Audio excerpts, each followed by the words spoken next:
Assalamualaikum warahmatullahi wabarakatuh. Selamat pagi anak-anak. Bagaimana kabarnya hari ini? Alhamdulillah, baik ya. Baiklah anak-anak, sebelum kita memulai pembelajaran, alangkah baiknya kita berdoa sesuai kepercayaan dan agama masing-masing. Berdoa dimulai.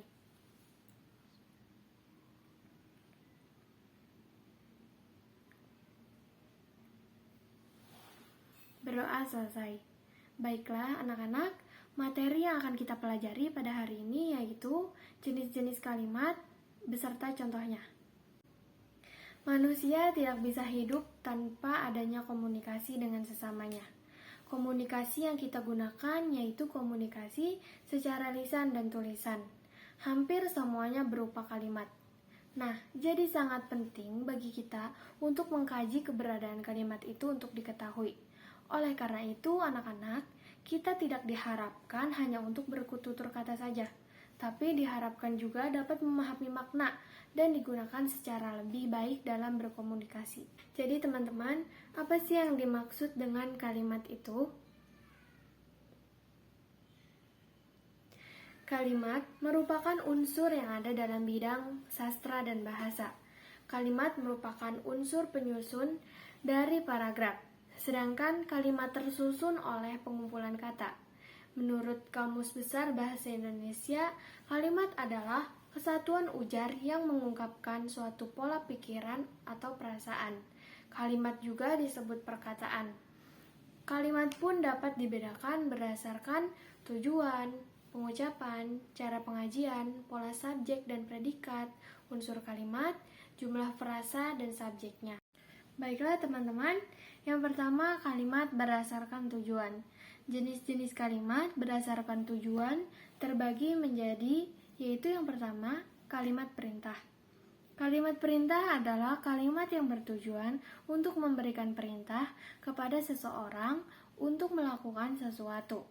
Kalimat ini akan diakhiri dengan tanda seru yang pelafalannya dengan intonasi tinggi. Contohnya, tolong buka pintu. Yang kedua, ada kalimat berita. Kalimat berita merupakan kalimat yang bertujuan untuk memberitahukan atau menginformasikan suatu hal. Kalimat berita diakhiri dengan tanda titik, yang dalam pelafalannya diakhiri dengan intonasi menurun. Contoh dari kalimat berita yaitu, kita akan berangkat menonton pertandingan sepak bola sore nanti. Yang ketiga, kalimat seruan. Kalimat seruan yaitu kalimat yang bertujuan untuk mengungkapkan perasaan. Kalimat ini diakhiri dengan tanda seru atau tanda titik yang pelafalannya dengan intonasi tinggi. Contohnya, wah, hebat sekali kamu. Dan yang terakhir yaitu ada kalimat tanya. Kalimat tanya adalah kalimat yang bertujuan untuk mengungkapkan pertanyaan terhadap suatu hal. Kalimat ini biasanya diakhiri dengan tanda tanya dengan di dalamnya terdapat kata tanya seperti bagaimana, di mana, kemana, kapan, siapa, mengapa, dan berapa. Contohnya yaitu berapa umur Fikri. Yang kedua yaitu ada kalimat berdasarkan pengucapan. Jenis-jenis kalimat berdasarkan pengucapan yaitu yang pertama kalimat langsung. Kalimat langsung merupakan kalimat yang penulisannya menirukan omongan atau suara orang lain. Ciri dari kalimat ini adalah terdapat dua tanda petik di awalan dan di akhiran. Contoh dari kalimat langsung yaitu, Budi berkata, kamu sungguh cantik. Yang kedua, ada kalimat tidak langsung. Kalimat tidak langsung merupakan kalimat yang mengalami perubahan dari kalimat langsung yang menggunakan tanda petik ke bentuk berita yang tidak menggunakan tanda petik. Contoh dari kata tidak langsung yaitu, Rahman mengatakan bahwa ia menginginkan Risma menjadi pasangannya. Yang ketiga, anak-anak, ada kalimat berdasarkan cara penyajian. Jenis-jenis kalimat berdasarkan cara penyajian yaitu yang pertama, kalimat melepas. Kalimat melepas merupakan kalimat yang berbentuk kalimat majemuk yang diawali dengan induk kalimat dan diikuti oleh anak kalimat. Contoh dari kalimat tersebut yaitu Adi diperbolehkan pulang kantor bila sudah menyelesaikan tugas kantornya. Yang kedua, ada kalimat klimaks. Kalimat klimaks merupakan kalimat yang berbentuk kalimat majemuk dengan diawali anak kalimat, lalu diikuti oleh kalimat utama. Contoh kalimat klimaks yaitu, karena tugas kantornya belum selesai, Adit tidak diperbolehkan untuk pulang. Yang terakhir yaitu kalimat berimbang. Kalimat berimbang merupakan kalimat yang berbentuk kalimat majemuk setara atau campuran. Contohnya yaitu harga PPN naik. Pedagang dan konsumen mempermasalahkan harga yang semakin naik. Baiklah teman-teman, yang keempat yaitu ada kalimat berdasarkan pola subjek dan predikat. Jenis-jenis kalimat berdasarkan pola subjek dan predikat yaitu sebagai berikut. Yang pertama ada kalimat versi. Kalimat versi adalah kalimat yang sesuai dengan susunan dasar pola kalimat SPOK, yaitu subjek, predikat, objek, dan keterangan. Contohnya, Andi membeli makanan ringan di toko kelontong. Keterangannya yaitu, Andi sebagai subjek, membeli sebagai predikat, makanan ringan sebagai objek, dan di toko kelontong sebagai keterangan. Yang kedua, yaitu ada kalimat inversi. Kalimat inversi ini merupakan kalimat yang predikatnya sebelum subjek. Biasanya kalimat ini dipakai untuk penegasan atau penekanan. Contohnya yaitu, tolong tutup pintu itu. Keterangan, tutup sebagai predikat, pintu itu yaitu subjek. Yang kelima yaitu macam-macam kalimat berdasarkan unsur kalimat. Jenis-jenis kalimat berdasarkan unsur kalimatnya yaitu yang pertama, kalimat lengkap. Kalimat lengkap adalah kalimat yang setidaknya mempunyai subjek dan predikat. Contohnya yaitu, Andi menutup pintu. Yang kedua yaitu kalimat tidak lengkap. Kalimat tidak lengkap yaitu kalimat yang tidak sempurna. Kalimat tidak lengkap berupa kalimat yang hanya mempunyai subjek dan hanya memiliki predikat. Contohnya yaitu, pulang yuk. Baiklah anak-anak, yang keenam adalah jenis-jenis kalimat berdasarkan jumlah frasa. Jenis-jenis kalimat berdasarkan jumlah frasa yaitu terbagi menjadi dua. Yang pertama ada kalimat tunggal. Kalimat tunggal adalah kalimat yang hanya memiliki satu pola saja.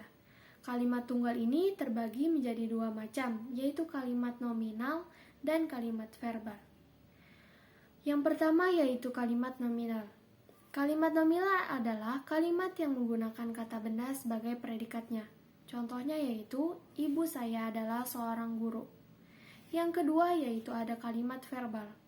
Kalimat verbal merupakan kalimat yang menggunakan kata kerja sebagai predikatnya. Contohnya, Afifah sedang mengepel. Yang kedua yaitu ada kalimat majemuk. Kalimat majemuk yakni kalimat yang mempunyai dua pola klausa kalimat atau lebih. Kalimat majemuk terdiri dari induk dan anak kalimat. Cara membedakan induk dan anak kalimat yaitu ditandai dengan konjungsi atau kata penghubung. Terdapat 4 macam kalimat majemuk, yaitu kalimat majemuk setara, kalimat majemuk bertingkat, kalimat majemuk campuran, dan rapatan. Berikut penjelasannya, yaitu kalimat majemuk adalah kalimat gabungan antara dua kalimat tunggal atau lebih yang sejajar kedudukannya atau sederajat.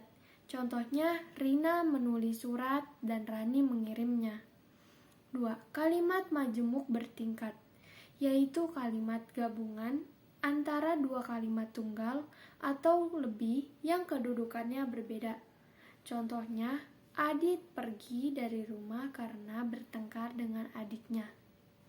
Yang ketiga, kalimat majemuk campuran, yaitu kalimat gabungan antara majemuk setara dengan majemuk bertingkat. Contohnya yaitu, Dani bermain game dengan Abid dan Ramdan mengerjakan tugas ketika Adit datang ke rumah Dani. Dan yang terakhir yaitu kalimat majemuk rapatan.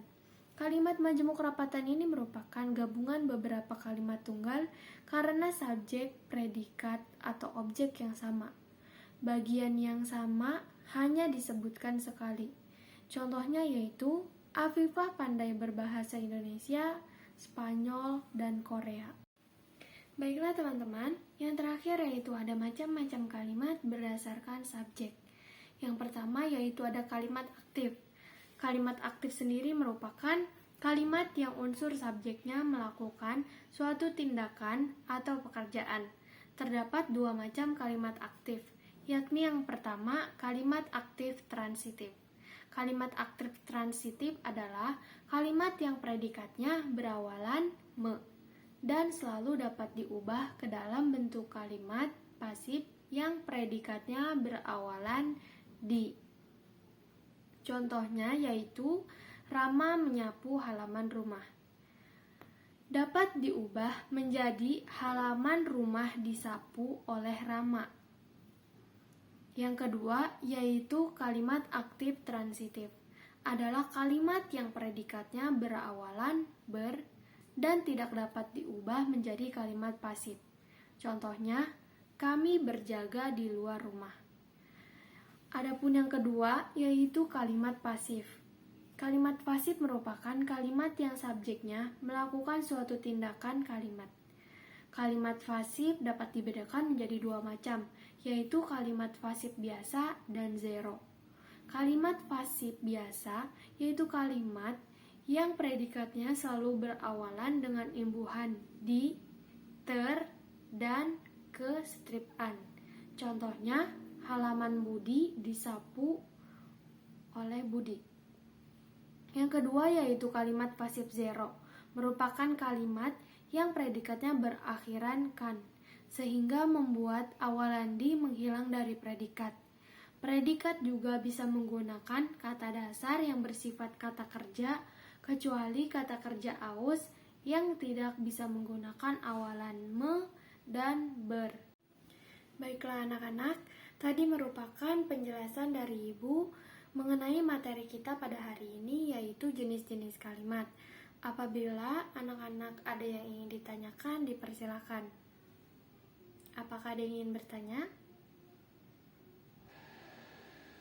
Baiklah, jika tidak ada yang ingin bertanya, mungkin kita cukupkan pembelajaran kita pada hari ini. Ucapkan terima kasih. Wassalamualaikum warahmatullahi wabarakatuh.